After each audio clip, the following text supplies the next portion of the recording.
poison but tasty. Yeah, people say run, don't walk away. Yeah, she's sweet but a psycho, a little bit psycho. At night she's screaming, mama, mama, mama.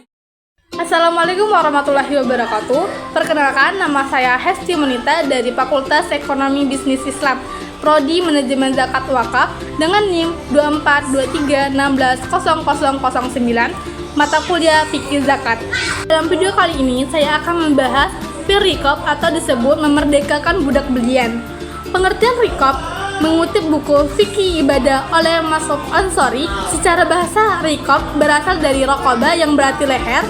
Selain itu, riqab memiliki arti budak karena mereka diumpamakan sebagai orang yang dipegang lehernya sehingga tidak memiliki kebebasan berbuat dan hilang kemerdekaannya. Menurut beberapa ulama fikih, sebutan lain dari riqab atau muqatabah yakni hamba yang oleh tuannya dijanjikan apabila hamba tersebut mampu membayar sejumlah uang atau harta. Imam Hanafi memberi definisi riqab sebagai hamba yang dijanjikan oleh tuannya bahwa ia boleh menebus dirinya dengan uang atau harta lain. Sedangkan Imam Maliki mengartikan riqab sebagai seorang hamba muslim yang dibeli dengan uang penghasilan zakat dan dimerdekakan. Menurut dari buku Hukum Zakat halaman 587, arti dan maksud riqab adalah bentuk jamak dari raqabah. Istilah ini dalam Al-Quran artinya budak belian laki-laki abid dan bukan belian perempuan amah. Istilah ini diterangkan dalam kaitan dengan pembebasan atau pelepasan, seolah-olah Quran memberikan isyarat dengan kata kiasan. Ini maksudnya bahwa perbudakan bagi manusia tidak ada bedanya seperti belenggu yang mengikatnya. Membebaskan budak belian artinya sama dengan menghilangkan atau melepaskan belenggu yang mengikatnya. Pada ayat tentang sasaran zakat, Allah berfirman, dan dalam dipergunakan untuk membebaskan budak belian, artinya bahwa zakat itu antara lain harus dipergunakan untuk membebaskan budak belian dan menghilangkan segala bentuk perbudakan. Adapun cara membebaskan bisa dilakukan dengan dua hal. Yang pertama, menolong hamba muqatab, yaitu budak yang telah ada perjanjian dan kesepakatan dengan nilai dan ukuran yang tertentu, maka bebaslah ia. Allah telah memerintahkan kepada kaum muslimin untuk memberikan kesepakatan pada hamba-hambanya untuk memerdekakan dirinya bila ia menghendakinya, serta berbuat baik kepadanya sebagaimana Allah memerintahkan kaum muslimin segala tuntutan yang diperlukan. Majikan hendaknya memudahkan mereka, demikian pula masyarakat hendaknya mau menolong agar mereka dapat melepaskan diri dari perbudakan. Terhadap hal ini, Allah SWT berfirman dalam Quran Surat An-Nur ayat 33 yang artinya, dan budak-budak yang kamu miliki yang menginginkan perjanjian, hendaknya kamu membuat perjanjian dengan mereka jika kamu mengetahui ada kebaikan pada mereka, dan berikanlah kepada mereka sebagian dari harta yang dikaruniainya kepadamu. Kemudian Allah menetapkan bagian buat mereka dari harta zakat untuk membantu mereka dalam membebaskan dirinya dan memenuhi segala apa yang ditentukan kepada mereka. Membebaskan budak belian dengan cara ini diikuti oleh Imam Abu Hanafi, Imam Syafi'i, golongan keduanya, dan Laits bin Sa'ad. Mereka beralasan dengan apa yang diriwayatkan dari Ibnu Abbas yang menyatakan maksud firman Allah dan dalam memerdekakan budak belian maksudnya adalah budak muqatab. Ia memperkuat dengan firman, dan berikanlah kepada mereka sebagian ada dari harta Allah yang dikaruniakannya kepadamu. Yang kedua, seorang dengan harta zakatnya atau seseorang bersama-sama dengan temannya membeli seorang budak atau amah kemudian membebaskannya, atau pengusaha membeli seorang budak atau amah dari harta zakat yang diambilnya, kemudian ia membebaskan. Yang jelasnya, ibarat dalam Al-Quran mencakupi dua hal secara keseluruhan, yaitu menolong muqatab dan membebaskan budak belian. Diriwayatkan dari Ibrahim An-Nakhi dan Sa'id bin Jabir dari golongan tabi'i bahwa mereka berdua membenci pembelian dan pembebasan budak dari harta zakat. Oleh karena hal itu akan menaikkan kemanfaatan bagi orang yang mengeluarkan zakat, yaitu walaul mutik, wali yang memerdekakan, dan ahli warisnya. Apabila si budak tadi tidak mempunyai hak ahli waris sebagaimana telah ditetapkan oleh hukum Islam, atas dasar ini maka Imam Maliki berpendapat bahwa budak yang dimerdekakan dan dibebaskan dari perbudakan dengan harta zakat, maka wali dan ahli warisnya adalah semua kaum muslimin, yaitu Baitul Mal, termasuk golongan mustahik. Riqab adalah salah satu golongan yang berhak mendapatkan zakat atau disebut mustahik. Hal tersebut sebagaimana disebutkan dalam Al-Quran surah At-Taubah ayat 60 yang berbunyi, Bismillahirrahmanirrahim.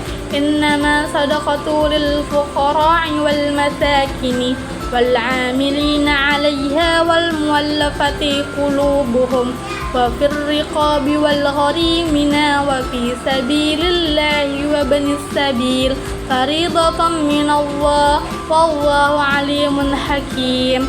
Yang artinya, sesungguhnya zakat itu hanya untuk orang-orang fakir, orang-orang miskin, pengurus-pengurus zakat, para mu'alaf yang dibujuk hatinya untuk memerdekakan budak, orang-orang yang berutang untuk jalan Allah, dan untuk mereka yang sedang dalam perjalanan, sebagai suatu ketetapan yang diwajibkan Allah, dan Allah Maha Mengetahui lagi Maha Bijaksana.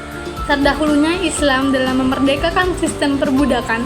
Apabila perbudakan yang bersifat pribadi secara umum telah hilang di alam ini, maka di sini kita merasakan berkewajiban untuk mengemukakan bahwa Islam adalah ajaran pertama di dunia yang berusaha dengan segala cara untuk membebaskan dan menghilangkan segala bentuk perbudakan di dunia dengan secara bertahap atau berangsur-angsur.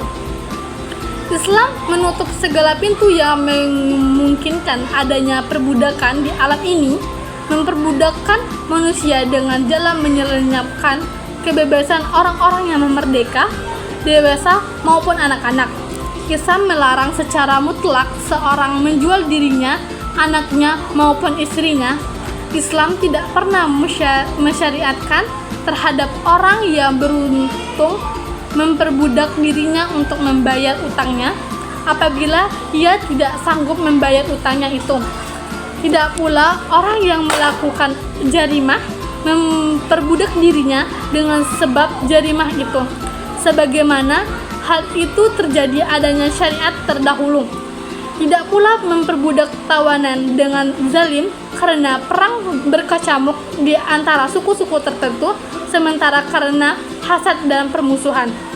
Bolehkah tawanan muslim ditebus dari bagian riqab? Apakah asal kalimat riqab dipergunakan untuk budak? Apakah tempat kalimat ini dengan keumumannya dipergunakan untuk membebaskan tawanan muslim yang dikuasai oleh musuh-musuh yang kafir, yang sama halnya dengan kekuasaan majikan pada budaknya? Dan pula bukan penawanan itu adalah perbudakan? Berdasarkan pada apa yang diriwayatkan dari mazhab Imam Ahmad bahwa hal itu diperbolehkan, sehingga dibenarkan apabila tawanan muslim ditebus dari harta zakat. Sesungguhnya hal itu membebaskan perbudakan dari tawanan. Al-Qadhi Ibnu Arabi Al-Maliki berkata bahwa ulama telah berpendapat dalam membebaskan tawanan dengan harta zakat. Imam Ushub berpendapat pula bahwa hal itu tidak boleh, sedangkan Imam Ibnu Habib berpendapat bahwa hal itu diperbolehkan, sebab apabila membebaskan budak muslim dari tangan muslim menjadi ibadah dan diperbolehkan dari zakat, maka tentu akan lebih utama pula apabila membebaskan budak muslim dari tangan dan kekuasaan orang kafir. Apabila perbudakan sekarang sudah hilang, tetapi peperangan itu tidak akan pernah berhenti, pertentangan antara hak dan batil akan senantiasa berlangsung. Atas dasar itu, maka bagian ini diperbolehkan, dengan seluas-luasnya untuk membebaskan tawanan muslim. Bolehkah bangsa yang memperjuangkan kemerdekaan dibantu dari bagian Rikob? Syair Rashid Ridho mengemukakan dalam Tafsir Al-Manar bahwa bagian Fir Rikob boleh dipergunakan untuk membantu sesuatu bangsa yang ingin melepaskan dirinya dari perjajahan apabila tidak ada sasaran pembebasan perorangan. Pendapat tersebut diperkuat oleh pendapat Syekh Mahmud Syaitut yang menyatakan bahwa apabila Anda menyatakan telah habisnya perbudakan perorangan, akan tetapi sebagaimana aku lihat, ada jenis perbudakan lain yang lebih berbahaya bagi kemanusiaan, yaitu perbudakan bangsa, baik dalam cara berpikir, ekonomi, kekuasaan, maupun kedaulatannya. Perbudakan perorangan lenyap dengan sebab matinya orang itu, sedangkan negaranya tetap merdeka. Bisa diurus oleh orang-orang pintar yang bebas merdeka, akan tetapi perbudakan terhadap suatu bangsa akan melahirkan generasi yang keadaannya seperti nenek moyangnya, yaitu tetap berada dalam perbudakan yang umum dan kekal, merusak umat dengan kekuatan yang penuh kezaliman. Dengan demikian, betapa pentingnya melakukan usaha dan kegiatan untuk menghilangkan perbudakan dan penghinaan bangsa, bukan hanya sekedar dengan harta zakat saja, akan tetapi dengan seluruh harta dan raga. Atas dasar itu, kita mengetahui betapa besar tanggung jawab orang kaya muslim untuk menolong suku bangsa lain yang muslim. Apa yang dikemukakan Muhammad Syaitut menunjukkan betapa luasnya arti perbudakan itu, meliputi perbudakan perorangan dan perbudakan bangsa. Saya cenderung untuk menyatakan bahwa kita tidak perlu memperluas pengertian kalimat yang madlul aslinya tidak menunjukkan demikian, sebab menolong bangsa yang sedang memperjuangkan kemerdekaannya bila diambil dari zakat dengan melalui bagian sabilillah, apalagi dalam hubungan dengan negara lain. Masalah ini merupakan tanggung jawab bersama. Itu saja penjelasan dari saya mengenai Rikob atau disebut dengan memerdekakan budak belian dalam Quran Surah At-Taubah ayat 60. Wassalamualaikum warahmatullahi wabarakatuh.